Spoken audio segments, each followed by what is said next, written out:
네, 여러분 안녕하십니까? 제21회 평화와 번영을 위한 제주 포럼 특별 세션에 오신 것을 진심으로 환영합니다. 오늘 UN 관광기구와 제주특별자치도가 공동으로 주최하는 특별 세션인데요. 먼저 짧게 소개 올리겠습니다. 오늘 행사 진행 맡은 아나운서 정재희입니다. 반갑습니다. 이번 특별 세션은 지속가능한 미래를 위한 관광, 회복 탄력성, 그리고 국제사회 공동 대응이라는 주제로 진행이 될 예정입니다.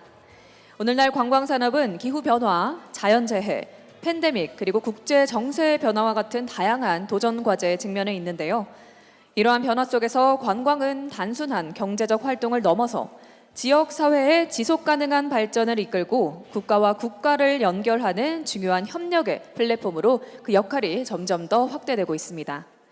이번 세션에서는 지속 가능한 관광의 미래를 모색하고 위기 속에서도 성장할 수 있는 관광 산업의 회복 탄력성을 강화하기 위한 전략, 그리고 국제사회의 협력 방안에 대해서 함께 논의를 하고자 합니다. 네, 그럼 본격적인 세션에 앞서서 먼저 귀빈분 앞쪽으로 모셔서 축하 인사 말씀 전해 듣겠습니다. 무대 위쪽으로 모시겠습니다. 제주특별자치도 오형훈 도지사님 모시겠습니다. 여러분 큰 박수로 환영해 주시기 바랍니다.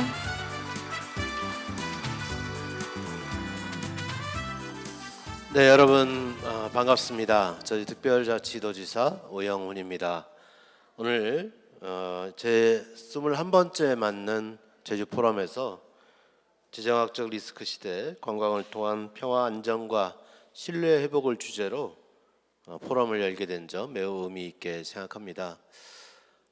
제주는 4.3의 아픔을 간직한 곳입니다. 70여 년 전 이 땅에서 벌어졌던 잔혹한 국가폭력이 진행이 되었고 거기에서 많은 분들이 희생을 당했습니다. 무려 3만 명의 도민들이 희생을 당했다는 보고서도 있습니다. 지금까지 공식적으로 밝혀진 것만 해도 15,000명이 넘었고요. 이제 정부에 의해서 진상조사가 이루어지고 또 명예회복과 보상의 절차가 진행되고 있습니다. 그러면서 제주는 다시는 그런 아픔을 겪지 않아야 되겠다는 이유로 평화 인권 헌장을 만들고 또 그것을 오늘날 우리 시대의 규범으로 만드는 작업들을 진행하고 있습니다. 그런 점 때문인지 2005년에는 대한민국에서는 첫 번째로 법률로 제주도를 세계 평화의 섬으로 지정하기도 합니다.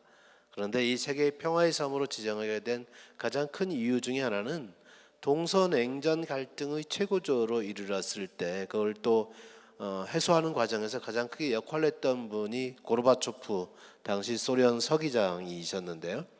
제주 방문을 계기로 동서냉전이 갈등이 극복되면서 평화의 섬으로 제주가 인식되기 시작했습니다. 그 이후에 장점인 중국의 국가 주석도 제주를 방문하게 되고 한일 정상회담도 제주도에서 이루어지게 되는 등 그야말로 이 제주섬이 평화를 상징하는 이런 공간으로 인식되기 시작했습니다. 그와 더불어 발전했던 게 바로 제주의 관광입니다. 그런 인식의 개선과 평화를 위한 노력들, 회담의 장소로 활용됐던 그런 기억들이 있었기 때문에 많은 사람들이 제주를 국제적인 관광지로 인식하게 되었고 이제는 1500만 관광 시대를 여는 아시아 태평양 지역에 있어서 가장 높은 수준의 관광을 보여주는 성지로 발전해 왔다고 생각합니다. 그런데 이런 평화가 지속되지 않았을 때 과연 지속 가능한 관광이 가능할까? 최근에 중동의 불안정한 정세를 바라보면서 이곳 또한 언제고 갈등이 폭발할 수 있는 요소를 갖고 있기 때문에 평화를 유지하면서 지속 가능한 관광을 이야기하는 게 얼마나 중요한지, 또한 에너지 안보 시대에, 에너지 대전환 시대에 에너지가 지속 가능한 관광에 또 얼만큼 중요한 역할을 하는지 돌아보아야 하는 그런 중요한 시점이 아닌가 싶습니다. 저희도가 추구하고 있는 2035 탄소 중립 정책, 에너지 대전환 정책도 제주의 지속 가능한 관광을 하기 위한 절대적인 조건이라고 저는 생각합니다.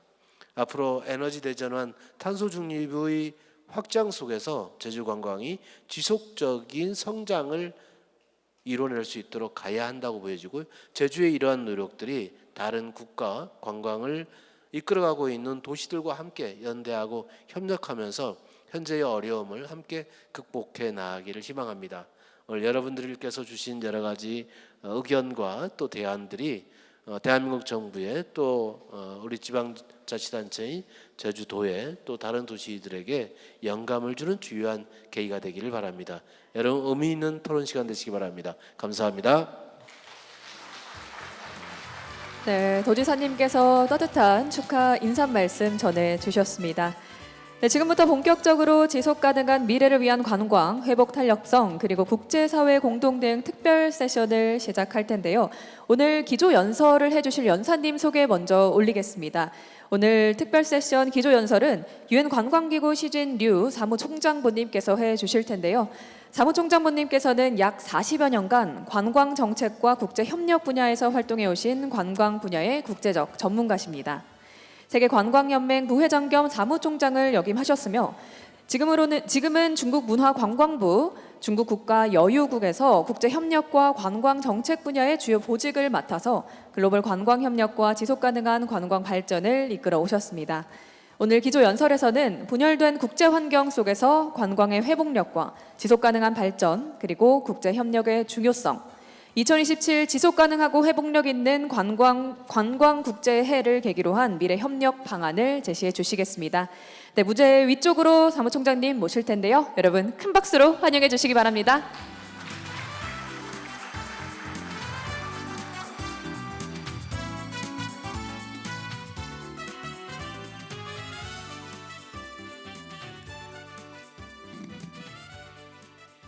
Your Excellencies, Governor Do, Honorable Chair, Ambassador Madame Do, and Excellencies, distinguished guests, ladies and gentlemen, good afternoon. On behalf of UN Tourism, it's a great pleasure for me to join here in Jeju for the 21st Jeju Forum for Peace and Prosperity. Allow me, first of all, to express our sincere appreciation to the Ministry of Foreign Affairs, the Republic of Korea, the Jeju Special Self-Governing Province and Jeju Forum Secretariat for your kind invitation. Today's UN Tourism Special Session focuses on tourism, resilience, and international action for the sustainable future. This is not only a tourism theme, it's a governance theme. It's about how we organize cooperation, how we prepare for future shocks, and how we translate global commitment into practical outcomes for destinations and communities. The Jeju Forum asks a very important question. How can cooperation be reinvented in a fragmented world? This question is being addressed here from different policy perspectives. The forum brings together international organizations, including OECD, WHO, IEA, and UN Tourism, each contributing from its own field of expertise.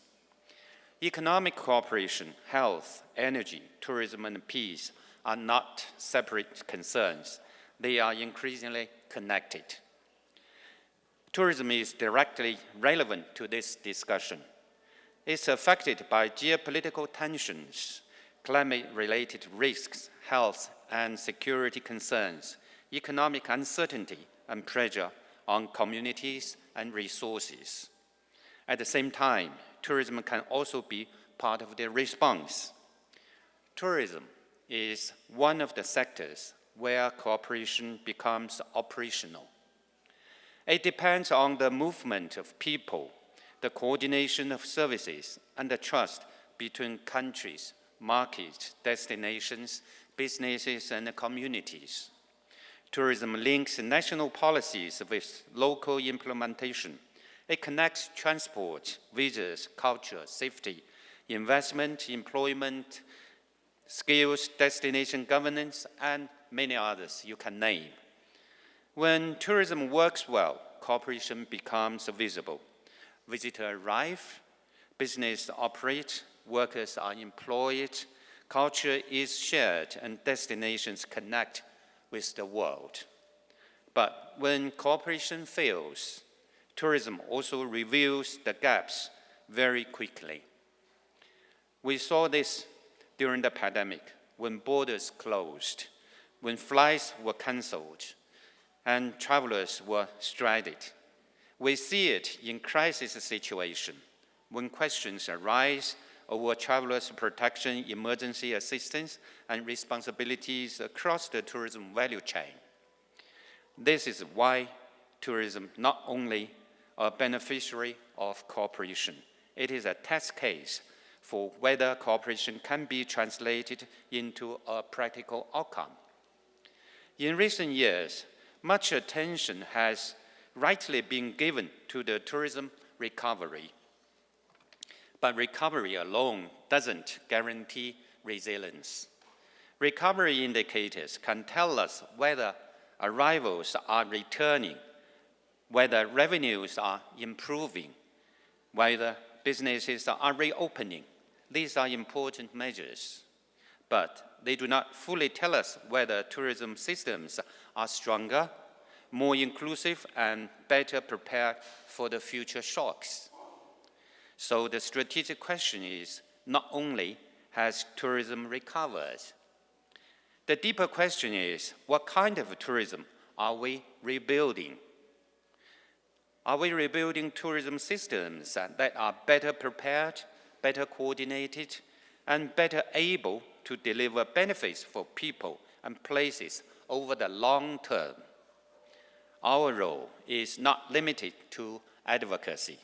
It's also to help member states translate global priorities into tourism-specific governance tools, platforms, and implementation mechanisms. Our concrete example is the International Code for the Protection of Tourists, adopted by the UN General Assembly in 2021. The code responds to a very practical problem. When crises occur, questions may arise over information, assistance, repatriation, consumer protection, refunds, alternative services, and dispute resolution. The code provides guidance in these areas and promotes a principle that is essential for resilience, shared responsibility. Tourist protection cannot be placed on one actor alone. It requires cooperation among governments, tourist service providers, and a wider tourism value chain. This is why coordination is essential, so that different actors can work together smoothly when crises occur. But international guidance alone is not enough. Tourism also needs to be positioned properly within national policy. Tourism resilience cannot be achieved by tourism administration or ministries alone. It requires coordination across transport, foreign affairs, health, culture, education, skills, investment, environment, and local governments, and many more. In many countries, tourism is still seen mainly through promotion, visitor arrivals, or short-term economic returns. These remain important, but they are no longer sufficient. Tourism must increasingly be positioned as a national strategic agenda linked to development, competitiveness, resilience, regional policy, and international engagement. The Republic of Korea offers a timely example in this regard. The recent move to elevate its national tourism policy coordination to the presidential level reflects the growing recognition that tourism requires strategic coordination across governments and society. This is a significant policy direction. It recognizes that tourism is not only a sector to be promoted, but an agenda to be coordinated. Now, the remaining key challenge is implementation. How do we connect global frameworks with national institutions, regional platforms, and destination action? This is the implementation gap that many policy areas face. Tourism is no exception. Therefore, our aim is to strengthen the policy architecture through which tourism can contribute to resilience, sustainability, and development. This means moving from global commitment to practical tools. What do these practical tools mean on the ground?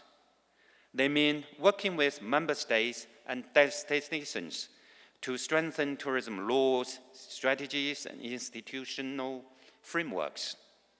They mean developing tourism statistical systems for better data, including tourism satellite accounts, and measuring the sustainability of tourism. Often we refer to as TSA or MST. They mean destination planning, quality systems, and capacity building. Without institutions, data, skills, and standards, commitments remain only commitments. This is why UN tourism technical work is also part of the resilience agenda, helping member states turn policy priorities into action. At the same time, sustainable and resilient tourism must be implemented locally and supported through regional learning. Local governments and destinations play a critical role in translating objectives into practical action. This is particularly relevant here in Jeju. UN Tourism Best Tourism Villages initiative demonstrates how global recognition can support local action. In the Republic of Korea, 8 villages have been recognized as best tourism villages, including Dongbek and Sewa here in Jeju. These communities show how tourism can connect culture and natural heritages, local value creation, and community-based development.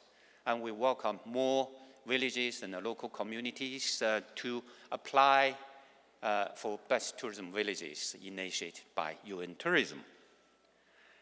Implementation-oriented tourism cooperation also requires partners beyond tourism ministries and administrations. UN Tourism works closely with partners across the UN system, development agencies, regional organizations, and the private sectors to support implementation on the ground. This is also why the Jeju Forum is a meaningful platform for dialogue and cooperation. That is why we are here, to exchange and talk. Ladies and gentlemen, tourism cannot resolve geopolitical conflict, but it can contribute to recovery in practical ways by supporting livelihoods, MSEs, and local economies, and rebuilding trust after crisis.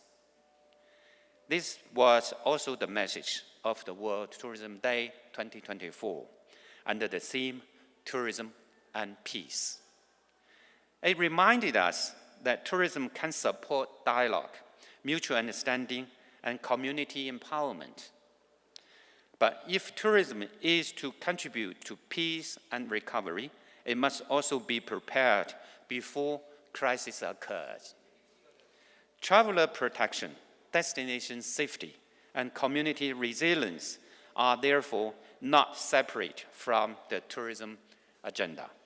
This is why sustainable and resilient tourism must include peace, security, and crisis preparedness. The Jeju Forum asks how cooperation can be reinvented in the fragmented world. Good question. For tourism, the answer is very clear. Cooperation must become action. The United Nations has proclaimed 2027 as the International Year of Sustainable and Resilient Tourism, offering a timely opportunity for the global community to work together towards this shared goal. Let's seize this opportunity to strengthen resilience advance sustainability and turn cooperation into practical results for people and places. I thank you very much for your support and for your patience. 감사합니다. Thank you. 네, 감사합니다. 시진류 사무총장부님께서 오늘 뜻깊은 기조연설해 주셨습니다. 네, 그럼 지금부터 세계여행관광협회 도영심 대사님을 좌장님으로 모시고 글로벌 리더 여러분들과 함께 본격적인 대화를 시작을 해보겠습니다. 네, 먼저 위쪽으로 한 분 한 분 천천히 모시겠습니다. 도영심 세계여행관광협회 대사님 무대 위쪽으로 모시겠고요. 시진류 사무총장부님 다시 한 번 더 무대 위쪽으로 모시겠습니다. I'd like to invite Executive Director 시진류 once again up to the stage. 이바 바후넥 제멜리 컨설턴츠 대표님도 무대 위쪽으로 모시겠습니다. I'd like to invite CEO 이바 바후넥 제멜리 up to the stage.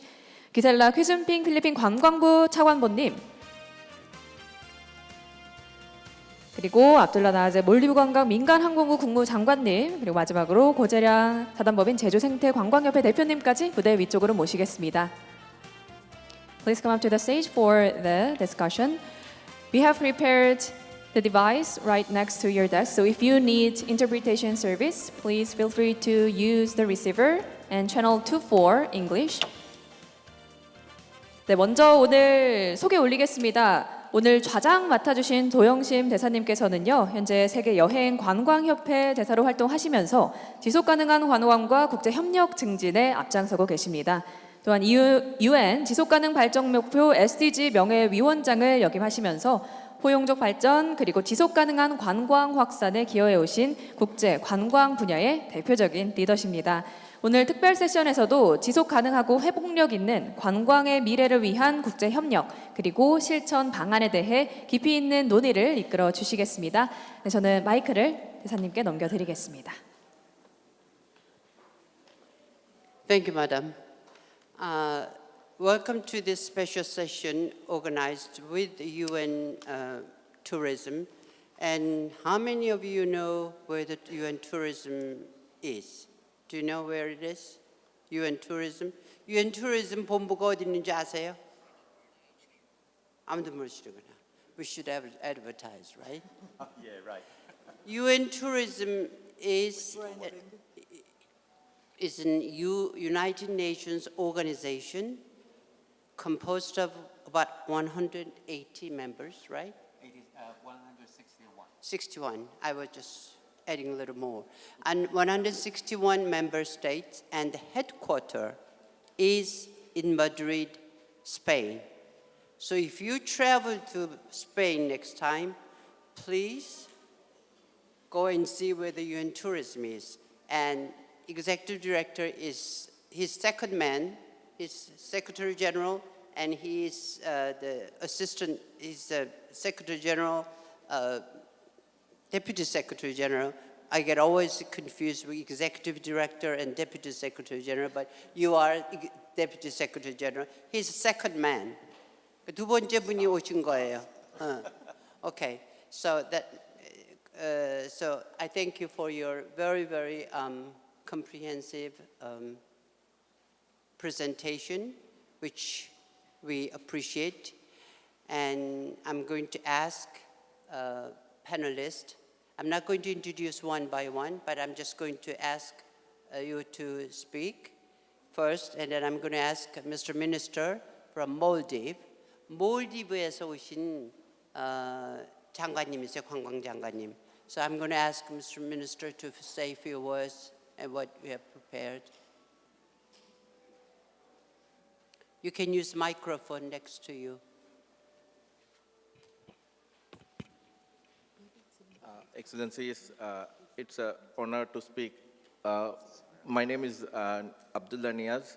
I'm the Minister of State for Tourism and Civil Aviation of the Republic of Maldives. And I have a lot of distinguished speakers here, so I would like to welcome everyone and also thank you for listening. With Maldives, we are a small island nation in the middle of the Indian Ocean. And talking about the theme of today, we have been also impacted by the Gulf crisis. So we are navigating through a very difficult time.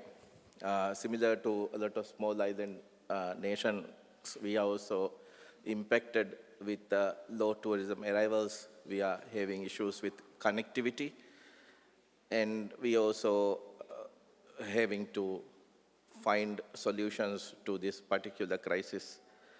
So the question is how international cooperation can better respond to the specific needs of destinations, small island destinations like the Maldives, particularly in relation to climate adaptation, connectivity, and tourism dependent economies.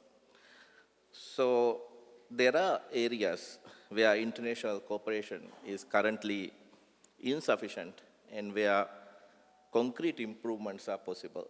So firstly, if we very precisely, I would like to say climate adaptation. The financing gap is very vast and the instruments are mismatched. The Maldives also faces adaptation investment needs of around 2 to 4 billion for sea level rise protection alone.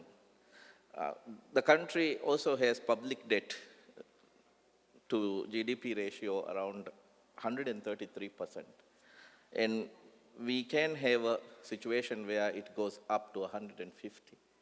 So standard climate financial instruments with their long application cycles, complex eligibility requirements, and monitoring burdens, they are not designed for a government managing a fiscal crisis simultaneous with a climate emergency. So international cooperation must create dedicated and simplified access pathways to small island developing states within the Green Climate Fund or the Adaptation Fund or the multilateral development banks. The Barbados agenda was a very good step in the right direction. I believe International Year for Resilient Tourism 27 should produce that concrete financing outcomes that operationalize it in tourism sector specifically. Second, I will just quickly highlight on connectivity. The international aviation framework has no mechanism for protecting tourism connectivity to small island developing states during geopolitical disruptions. Air services agreements are bilateral commercial instruments. They do not certainly contain provisions for maintaining baseline tourist flows when regional conflicts disrupt transit hubs. What we need is a multilateral commitment through UN Tourism, ICAO, or dedicated SIDS aviation partnership, which establishes a minimum connectivity guarantee for small island developing states. We need a framework within which alternative routing options are pre-identified, airline incentives are pre-structured, and bilateral aviation relationships are deepened before a crisis, not scrambled together during a crisis. The third I wanted to highlight on tourism-dependent economies. The IMF and World Bank treat tourism sector shocks as components of broader balance of payment growth analysis. They do not have a tourism-specific analytical and support framework that calibrates the speed, scale, and conditionality of the response to the particular characteristics of small island developing states' tourism economies, where the shock transmission from external disruption to domestic fiscal crisis is measured in weeks, not quarters. So the post-COVID period showed that SIDS tourism economies can recover slowly when given space to do so. The international financial architecture should build on that lesson by creating pre-agreed standby instruments for SIDS tourism economies rather than repeating the reactive scramble of 20 to 21. That's in summary what I have around the Maldives. I will give space for my other speakers. Thank you.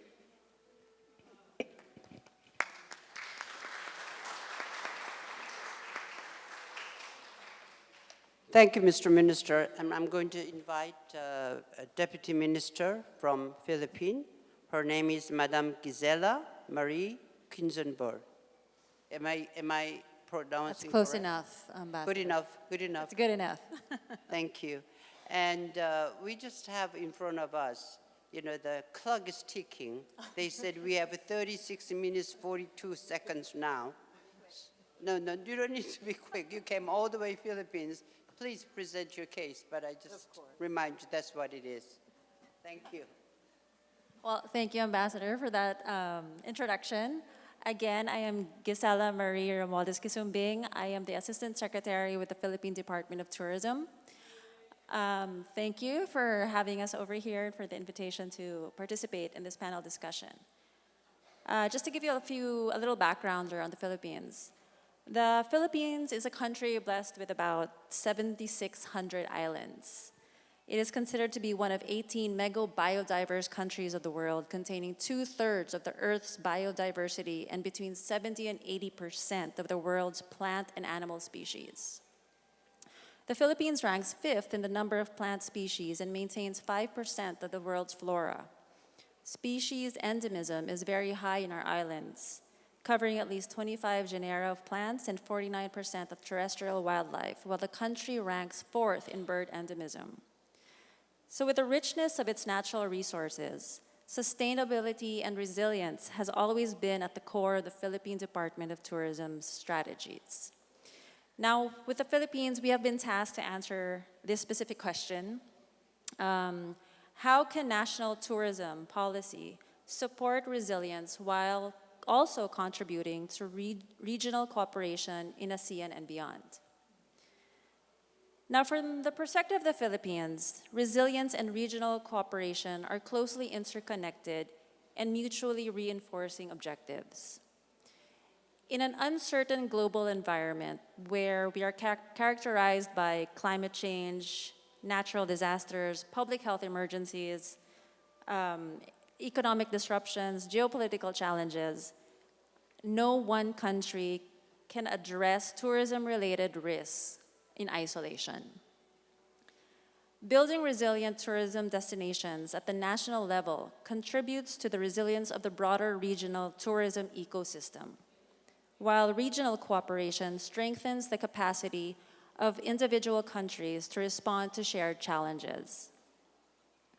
Recognizing this reality, the Philippines has always placed sustainability and resilience in the heart of its development agenda through our National Tourism Development Plan, which is NTDP of 2023 to 2028.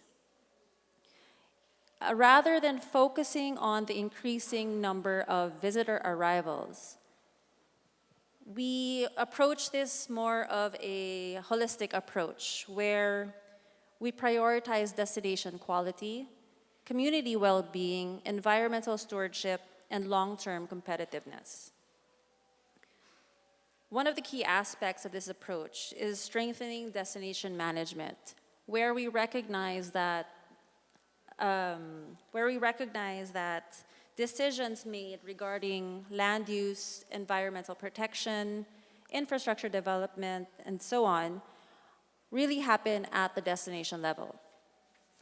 Through destination development and management planning, the government seeks to promote balanced growth that respects ecological limits, protects cultural heritage, enhances the capacity of destinations to manage risks and respond to changing conditions.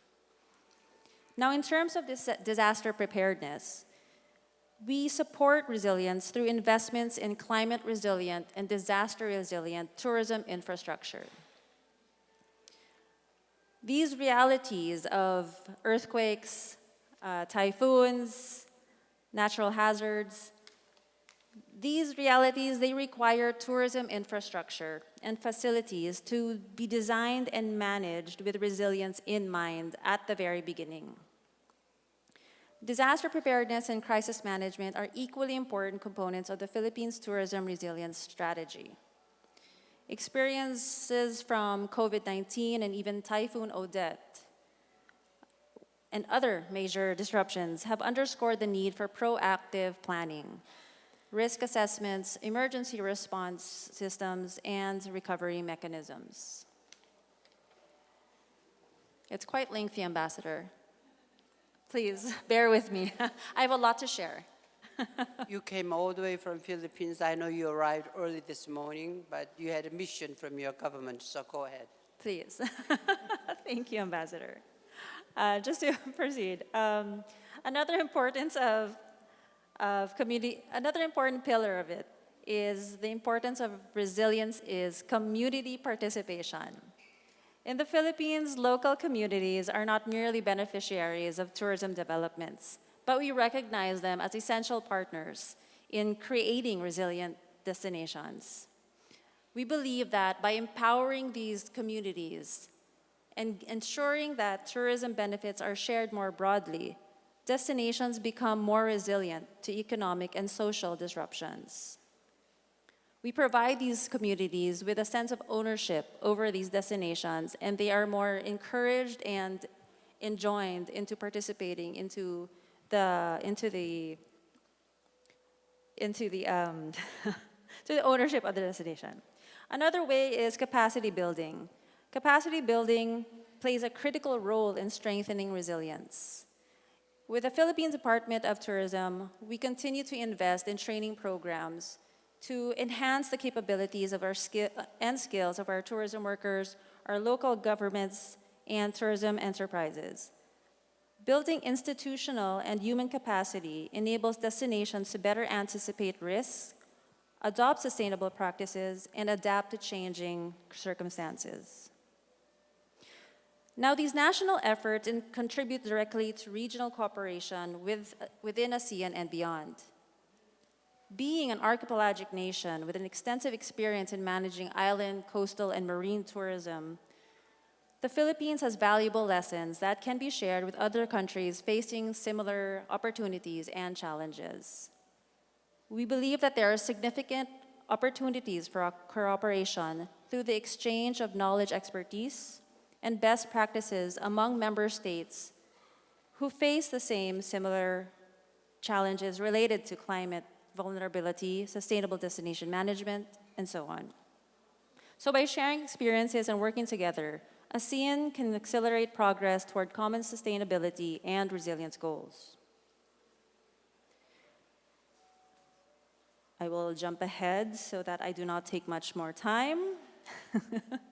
But ultimately, the Philippines' approach demonstrates that national resilience and regional cooperation are not separate objectives. By building stronger, more sustainable, and more resilient tourist destinations at home contributes to more resilient ASEAN tourism community and a more sustainable global tourism sector. Thank you, Amba. Thank you for listening.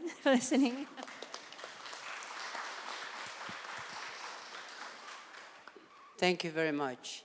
Now I'm going to ask Dr. Eva BAHUNEK to deliver your comments and speech. Thank you. 안녕하세요. Hello. Unfortunately, my Korean vocabulary is pretty poor, but I'm working on it. Today I'll talk about two examples of resilience that, as a former government official of Croatia, the former CEO of Croatian National Tourism Board, I presented them to Croatia as the two tools on how to overcome the crisis during COVID-19. So bear with me for a couple of minutes, okay? So when we speak about tourism, we often speak about visitor arrivals. This is something that the governments love to do, the hotel occupancy and economic impact, right? But tourism is, of course, as we know here, all of us, much more than an industry. Especially to us, the professionals in tourism is just so much more. It becomes kind of the way of living, an art of living. But anyways, tourism is one of the world's largest systems of international cooperation, as you previously heard from my colleagues, especially Director Liu. Every visitor arrival represents successful collaboration between the governments, the airlines, the border controls, the local communities, tourism businesses, you name it, right? So in many ways, tourism is where international cooperation becomes visible. This is where we see the visibility, right? And so this is why the theme of this year's Jeju forum is, I think, particularly relevant to our sector, right? We're reinventing something. So because when cooperation weakens, tourism is often among the first industry to feel these consequences. And of course, the opposite thing is when cooperation succeeds, tourism becomes one of the strongest indicators of trust, stability, and shared prosperity. So the past several years has taught us an important lesson. First of all, recovery and resilience are not the same thing. I think you had the same sentence in your speech. So many destinations have successfully recovered visitor numbers following the pandemic, but recovery alone does not guarantee that the destinations are prepared for future disruptions. So everything that we have already covered in terms of the climate events or geopolitical tensions, mobility restrictions, public health emergencies, economic uncertainty, we are all witnessing it right now, yeah? They continue to challenge us around the world, every single destination. So the question we should ask is not whether the tourism has recovered. The question is whether tourism systems are stronger than they were before. Are they? I mean, are we better connected? Are the institutions better coordinated? Did we learn anything from the COVID and from the past few years? So I learned this lesson firsthand during the COVID-19 pandemic, and this is the reason why I'm here today to share this with you, okay? So at the time, borders were closing, the flights were disappearing, we all remember that painfully, and uncertainty dominated every single decision. So in the United States, I think all of you remember that the United States closed the borders, and so they restricted the travel to the United States, and then many European countries and countries from around the world responded with their own restrictions. But Croatia faced the same difficult choices as destinations around the world. Many leaders were understandably focused on managing the immediate crisis, as they should. The challenge, however, was not only how to navigate the crisis itself, but how to position destination for recovery before recovery had begun. Remember this sentence. So at the time, American film and television productions were searching for destinations where filming could continue safely and responsibly because Hollywood was closed as well. And so me being in LA and living in LA, I was scared to death to see what's going to happen with the branding and marketing on American market, the long haul market, which is the most important market for all of us, and how, without a budget, really, to be quite frank, what is it that we're going to do? What am I going to do as the CEO, right? So I believe that if Croatia disappeared from the American market during pandemic, rebuilding awareness later would be far more difficult and far more expensive. So working across government institutions with industry partners, I advocated for maintaining a carefully managed pathway that will allow American productions to continue operating in Croatia under strict health and safety protocols. And this was not simply a tourism initiative, this was a resilience strategy. So at the time when traditional tourism marketing was largely impossible, remember those times? International production helped keep Croatia visible to millions and millions of viewers in one of its most important long-haul markets. So in periods of disruption, leaders often focus on protecting existing systems, and rightfully so, because you need to, extinguish fires, right? And that is necessary. But resilience also requires protecting future opportunities, right? So the question was not only how to manage the crisis, the question was how to position Croatia to recover or for recovery before recovery had begun. So that experience taught me that resilience is not simply the ability to recover from shocks. That doesn't teach you that. It is the ability to make strategic decisions amid uncertainties. Yeah? So the following year, the same principle was reflected in air connectivity. So this is why I'm extremely glad that you were, talking about air connectivity, because let me tell you what we did.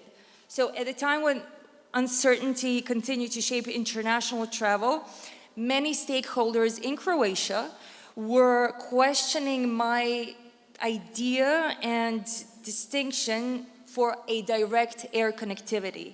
Up until 2021, we did not have a direct flight from New York, for example, to Dubrovnik, to Croatia, direct flight to Croatia, okay? And so they were questioning my ability of whether we should do it or not. So the underlying belief, however, was simple. Connectivity would be essential to Croatia's recovery and long-term competitiveness. So in July of 2021, amidst the COVID, United Airlines launched the first nonstop service between New York and Dubrovnik. So at the height of the pandemic, that was not just a new route, it was a signal that recovery had already begun. And when you think about branding and marketing, this is the first thing that you want your future tourists or travelers or visitors to have in mind. It means that, this country is safe. The connectivity means that you're safe. So for me, that route represented much more than a flight. It represented, first of all, confidence, and it represented connectivity. So it demonstrated what can happen when governments, destinations, airports, airline, and most of all, private sector partners align around a shared objective. And it doesn't matter who started the idea, whose idea it was. What matters is that it's done, right? So when destinations invest in connectivity, as all of us are dreaming about and working about and on it, they're not simply investing in transportations. We are investing in tourism, in trade, in cultural exchange, like Director Liu mentioned, in education and in international cooperation, right? So the success requires coordination across the government, all of the ministries, all of the international institutions, and of course, first and foremost, the domestic alliances between the governments and the private sector. Without that, we're nothing, right? And so I will go to the page 7. I will jump out, I will skip everything, and I will say this, my dear audience. Tourism gives us the opportunity. Cooperation cannot remain only a theme of conferences. All of us go to numerous conferences, around the year, and I think that it must become the way we build policies, how we build partnerships, the connectivity, and most and foremost, trust. We were talking about peace. My predecessors were talking about peace. I'm talking about trust. Without the trust and, the collaboration, nothing happens. So the destinations that understand tourism as part of their national resilience will be better prepared before the next crisis arrives, because crises will arrive. We are painfully aware of them and have been for the past couple of years. So that is the opportunity before us and the responsibility that we all share. 감사합니다. Thank you. Thank you, Eva. Now I'm going to ask President 대표죠, President Je-ryang of Korea Ecotourism. I'm sorry I put you the last, but that's Korean hospitality. We are in Jeju Island. You are from Jeju though, so I ask you to speak the last. But I have a question. Jeju-do, this island is famous for 3 things: women, stone, and winds. Yes. But I didn't know that they're famous for rains. But ever since I came here, raining and raining and raining. Perhaps you have an answer to that, but that is, okay. So please, Madam Ko, please.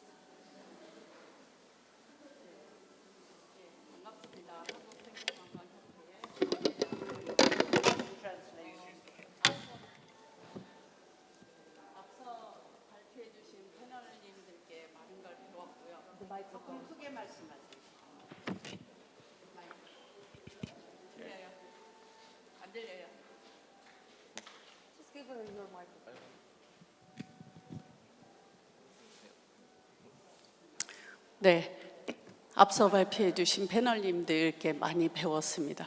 그 앞서 발표하신 분들의 얘기를 들으면서 잠시 어떤 생각이 들었냐면 그 관광을 강물로 그 대체해서 생각할 수 있을까?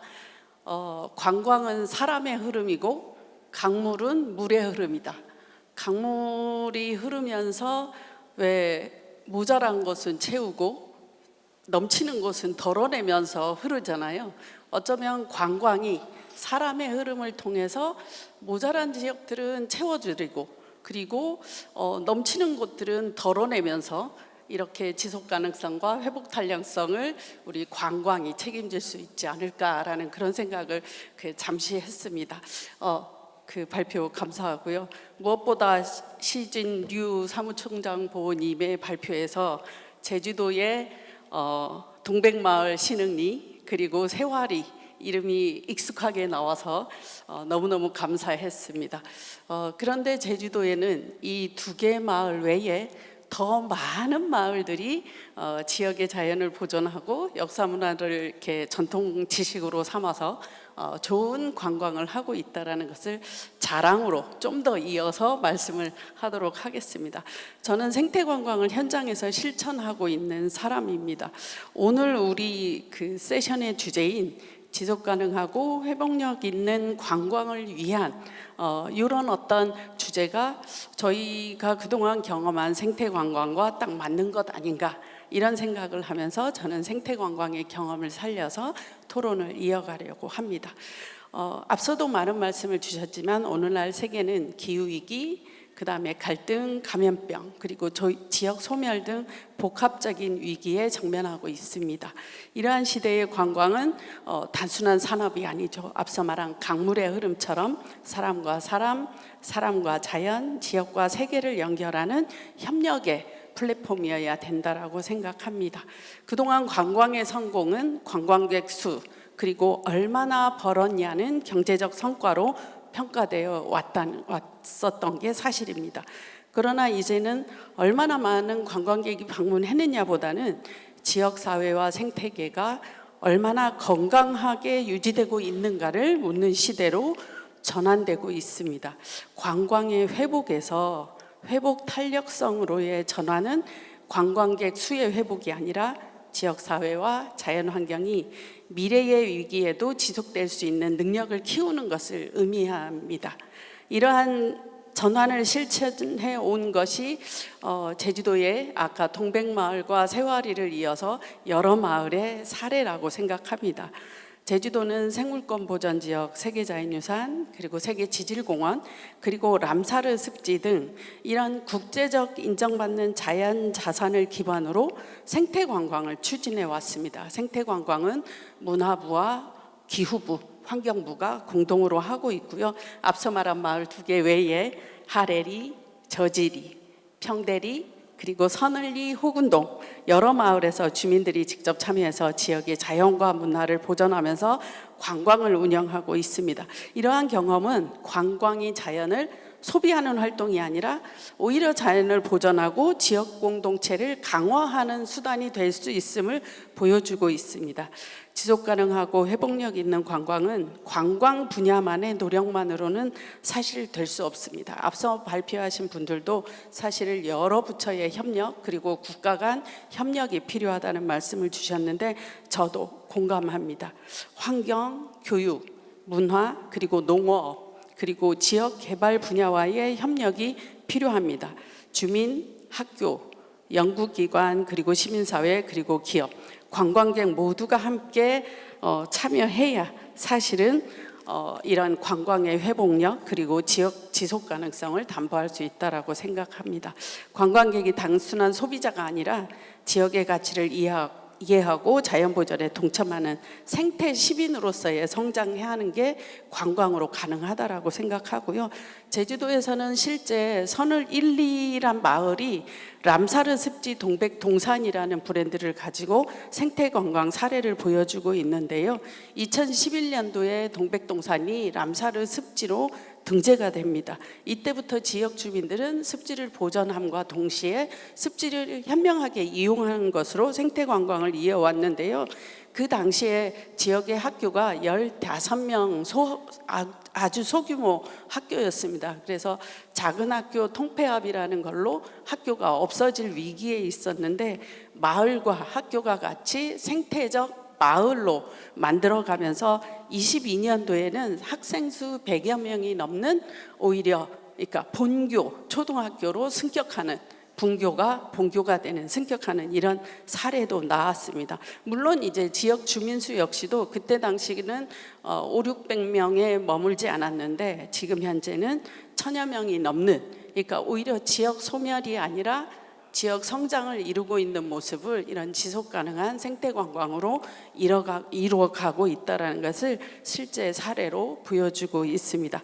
그 다가오는 27년 지속 가능하고 회복력 있는 관광 국제의 해는 관광의 방향을 전환하는 해로 우리 같이 했으면 좋을 것 같습니다. 앞서 말했지만 환경의 건강성, 지역 주민의 삶의 질 향상, 그리고 공동체의 회복력을 관광 정책의 핵심 가치로 삼아야 한다고 생각합니다. 또한 세계 각지의 지역 공동체 기반 생태 관광 사례를 같이 공유하면서 배울 것은 배우고 그러니까 덜어낼 것은 오히려 덜어내고 지역화, 특화하는 관광이 필요하다라고 생각하고요. 이것은 지역 주민의 협력과 같이 이루어야 된다라고 생각합니다. 제주도에서는 관광부서와 그리고 환경부서가 협력해서 생태관광을 이뤄나가고 있고요. 대한민국에서도 기후부와 문화부가 같이 생태관광을 이뤄나가고 있다는 것을 저희 협력 잘하고 있다는 것을 마지막으로 말씀드리면서 제 토론을 마치도록 하겠습니다. 감사합니다. Thank you, Madam Go, and I really have to compliment you, your accomplishment that you did brought ecotourism to a little town, little village that only 15 people. Now it went 1,000. That is really a fantastic result, and I hope you continue to do that. Now we have 10 minutes left, and they said, please cut it on time. That's what they said. 시간 맞춰 종료 부탁합니다. Okay, so I have 9 minutes left. Okay, so I'd like to go back to Minister from Maldives, Mr. NIYAZ, and my question is this. UN Tourism announced 2027 Year of Sustainable Resilient Tourism. If you don't mind, I'd like to ask how Maldives is participating as active member of UN Tourism to this effort of next year, 2027. Thank you, Madam. Maldives work very closely with UN Tourism. Maldives works in several interinstitutional working groups and also in other leadership roles within the UN Commission meetings and GA and other important instruments in the UN tourism. The Maldives is looking forward for working closely with UN in sustainable year of sustainable and resilient tourism in 2027. So we won't actually look into the agenda in the plans before we particularly say specific items. We will be following, but we will work closely in areas where which is important for small island developing states. We have been a voice for SIDS, and we will be contributing to specific activities where we can raise our voices. So just wanted to highlight one point related to this. International cooperation, I would like to highlight that it must be pre-structured and not improvised. So when disruption hits, like what we have been talking today, tourism-dependent states like Maldives, the response window is very, very small. So in International Year of Sustainable and Resilience Tourism 2027, we look forward to deliver 3 concrete outcomes. One is a rapid disbursement of SITS tourism financing facility. And the second one is a multilateral connectivity framework. We heard our colleagues talking about it as well, which will help to protect island destinations during geopolitical disruptions. And we want an integration of tourism resilience into national climate commitments through the NDC cycle. Thank you very much. Thank you, Mr. Minister. May I ask, Madam, would you comment how your country is being prepared to receive 2027 Year of Tourism Resilience and Sustainable?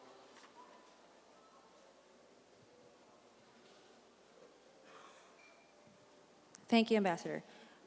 Well, the International Year of Sustainable and Resilient Tourism 2027 is really an opportunity for us to move from commitments to action.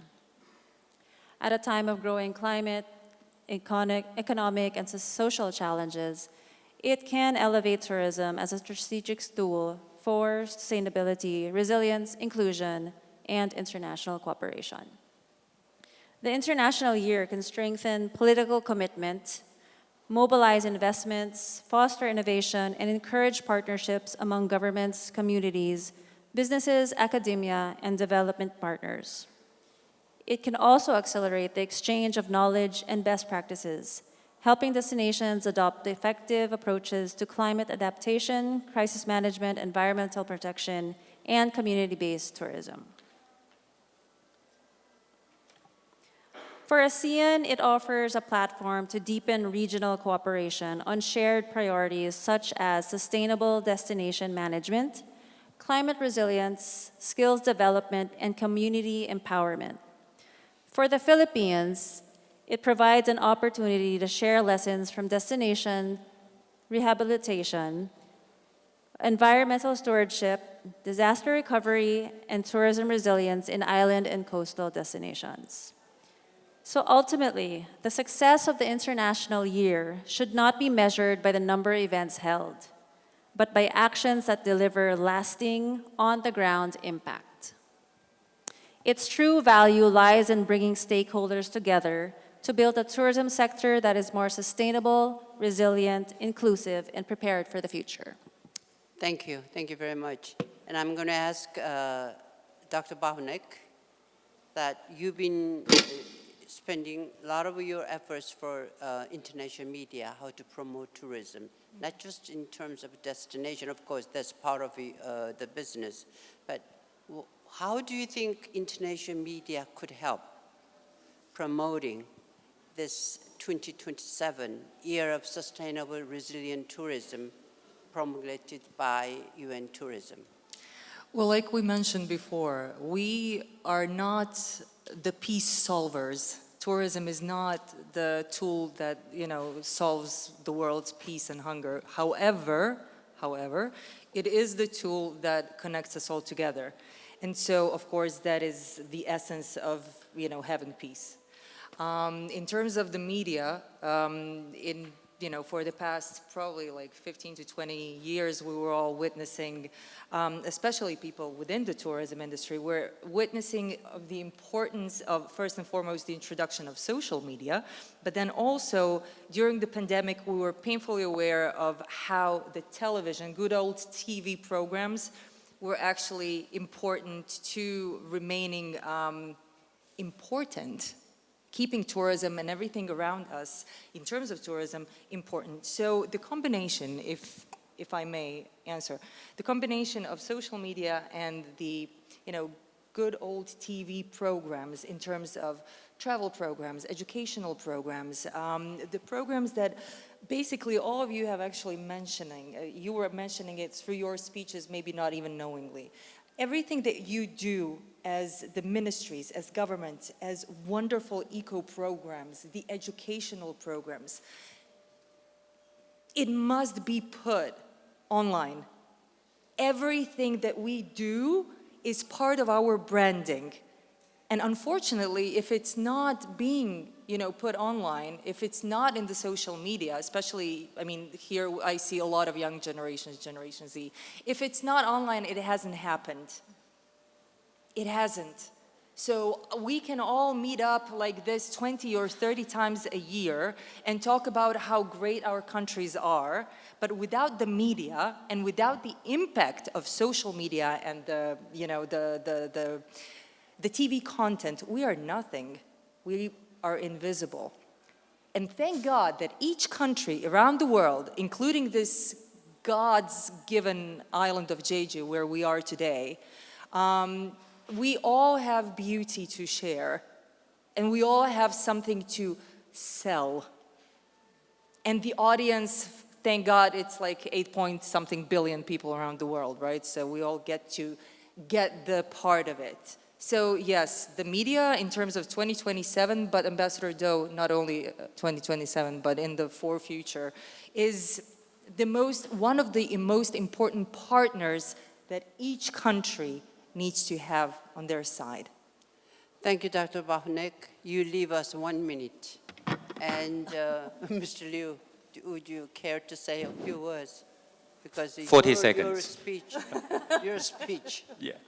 Well, thank you, Madam Do, and thank you for your patience. My homework assigned here is to give more information about International Year. Well, as the Executive Council meeting just concluded 2 weeks ago, all the agendas in this regard has been approved. And you can find it. We are going to circulate all the detailed information and documents in a very short time. Please log on UN Tourism and you'll find all. Thank you. Thank you.